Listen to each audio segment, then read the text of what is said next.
Assalamualaikum. Hari ini cikgu akan explain prinsip perakaunan tingkatan 4. Cikgu akan explain tentang komponen apa yang ada dalam akaun perdagangan untung rugi dan juga komponen yang ada dalam penyata kedudukan kewangan. Dalam penyata kewangan kita ada dua, terdiri kepada dua, iaitu akaun perdagangan dan untung rugi, kita sebut PUR, dan satu lagi penyata kedudukan kewangan, kita akan sebut dia PKK. Dalam akaun perdagangan dan untung rugi, kita ada dua bahagian. Satu bahagian akaun perdagangan dan bahagian yang bawah, bahagian yang kedua, iaitu akaun untung rugi. Dalam akaun perdagangan, kita ada komponen jualan bersih dengan komponen kos jualan. Dalam akaun untung rugi, komponen dia ialah hasil dan satu lagi ialah belanja. Ini contoh akaun perdagangan. Tadi akaun perdagangan ada dua komponen.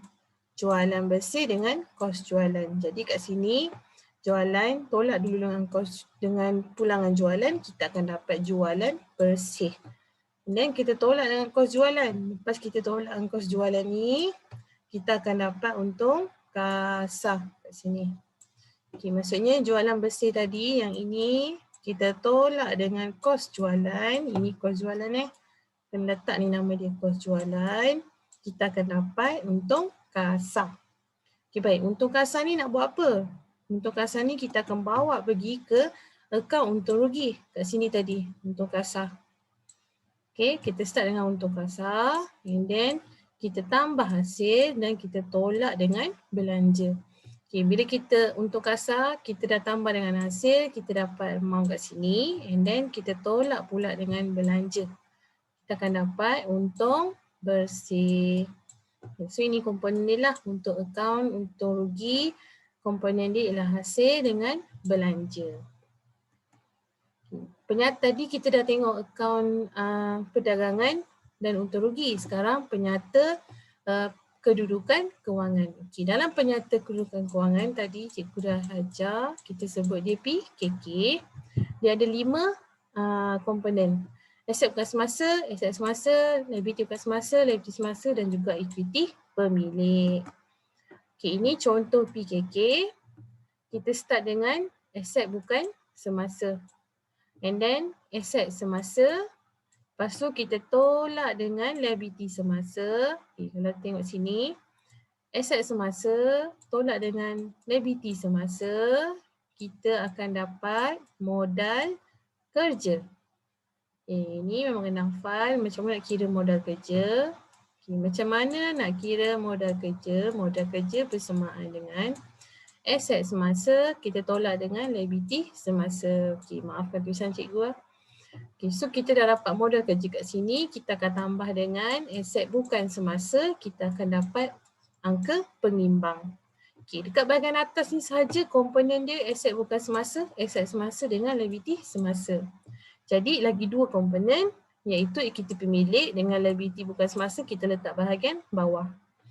Di sini equity pemilik dengan liability bukan semasa bahagian bawah. Jadi bila kita dah masukkan bawah ni, jumlah pengimbang dia kena sama dengan atas.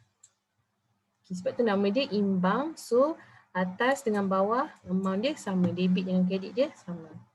So imbang lah. Selesai komponen. Tadi cikgu explain komponen. Sekarang cikgu akan explain item dalam setiap komponen yang tadi kat depan. Dalam penyata kewangan sama macam tadi. Akaun perdagangan untung rugi kita ada hasil dengan belanja. So apa item dia? Dalam PKK tadi kita ada aset. Aset bukan semasa, aset semasa, liability bukan semasa, liability semasa dengan equity pemilik. So kita nak tengok apa item dia dalam ni. First kita akan pergi dengan hasil. Hasil ada dua, hasil operasi dengan bukan operasi. Hasil operasi ialah pendapatan yang dijana daripada aktiviti harian. Contohnya kita jual baju, kita jahit baju. Bila nak jahit baju, kita kena beli kain, betul tak? Kita pergi beli kain. Beli kain untuk buat baju. Sekarang aktiviti harian dia, kita pergi beli kain, kita buat baju. Jadi Bila kita beli banyak kain, lepas tu kita bayar cepat, kita pun dapat diskaun. So ini ialah hasil operasi. Sebab diskaun ni kita terima daripada kita punya aktiviti harian. Okay, jadi jualan barang niaga atau perkhidmatan. Ini samalah barang niaga sama ada produk, perkhidmatan ni servis. Okay, hasil bukan operasi pendapatan yang dijana kita dapat sebab tu nama dia hasil, tapi secara tidak langsung. Contohnya dividen pelaburan. Dia meniaga baju tapi dia ada buat pelaburan. So dia dapat hasil daripada pelaburannya kita panggil dividen. Jadi dia ialah hasil bukan operasi. Okay, hasil ni dia melibatkan wang dan tidak melibatkan wang. Okay, bila melibatkan wang ni tadilah kita dapat dividen, kita dapat diskaun, dia melibatkan wang. Apa benda yang tidak melibatkan wang? Okay, tidak melibatkan wang ni contohnya berlaku pengurangan dalam peruntukan hutang ragu. Berlaku pengurangan peruntukan hutang ragu, dia ialah hasil juga tapi kita tak dapat dalam bentuk duit.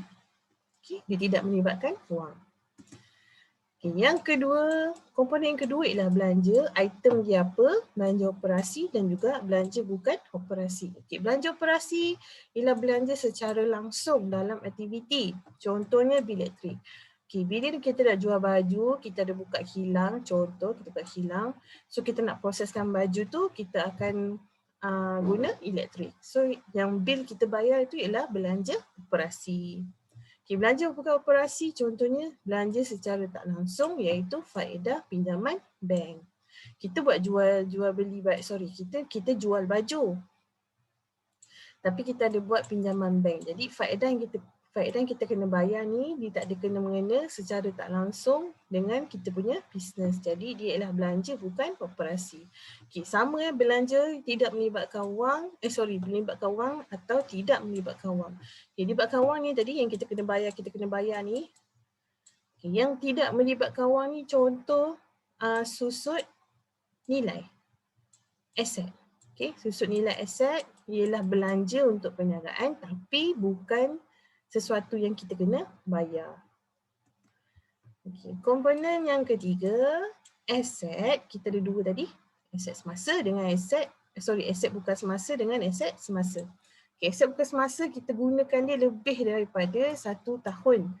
Kecairan dia rendah. Okay, kecairan ni bermaksud berapa lama dia ambil masa untuk tukarkan kepada tunai. Okay.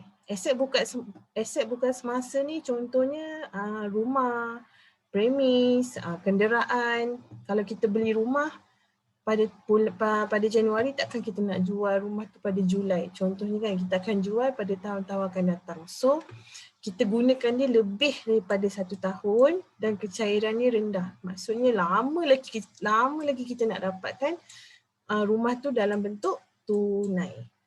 Okay, beza dengan aset semasa. Aset semasa ni kita dapat tukarkan dalam bentuk tunai dalam masa setahun. Contohnya inventory. Inventory barang ada kat awak. Jadi awak jual, awak dapat duit. Ataupun akaun belum terima. Akaun belum terima ni orang berhutang awak. Kalau awak pergi minta hutang kat dia, awak dah dapat duit. So kecairan dia lebih tinggi. Okay. Komponen yang keempat, liability. Pun sama, liability ada dua item. Liability bukan semasa dengan liability semasa. Okay, liability ni ialah tanggungan. Kata nama lain dia tanggungan. So dia ialah hutang. Okay, liability bukan semasa, dia ialah hutang yang mengambil masa melebihi 1 tahun. Contohnya kita buat pinjaman. Pinjaman paling-paling pun 5 tahun, 10 tahun, 30 tahun. Dia memang akan lebih 1 tahun. Okay, liability semasa, hutang yang mengambil masa kurang daripada 1 tahun. Okay, contoh kat sini ialah akaun belum bayar. Maksudnya kita lah, bila kita beli barang, kita kena bayar barang kita selewat-lewatnya dalam masa 3 bulan. Okay, itu berdasarkan invoice. Dia bagi syarat berapa bulan kita boleh berhutang. So kena bayarlah. So dia akan bertukar kepada tunai kurang daripada 1 tahun. Okay. Komponen yang kelima iaitu ekuiti pemilik.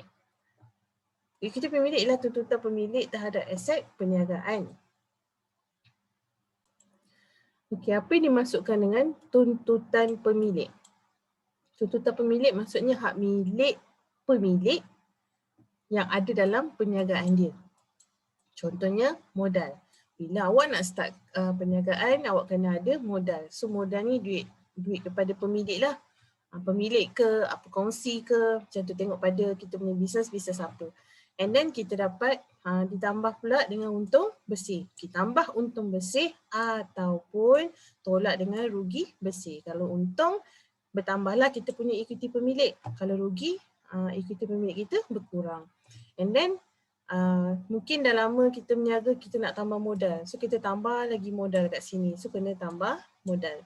Tapi kalau kita ada buat ambilan, bermaksud kita ambil duit company ataupun kita ambil barang niaga company untuk tujuan kita punya personal.